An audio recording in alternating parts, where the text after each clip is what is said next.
Hello, I'm in a 2011 Chevy Traverse, and today I'm going to show you how you would jump start your vehicle. So first, make sure your hood's open, and then we'll go to this passenger side.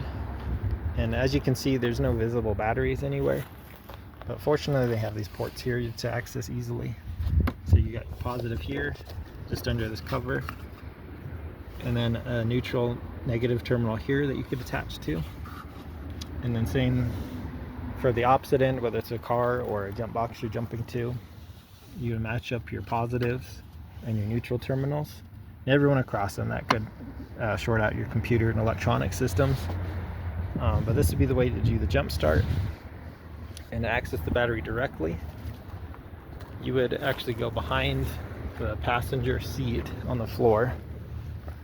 So behind this seat on the floor, you'll see your whole battery down there, which you could connect directly to as well if that makes more sense in your situation.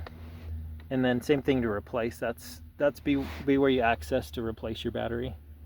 A little bit of a pain to get to, but there's definitely worse vehicles as well. But I hope this is helpful, and I hope you have a wonderful day.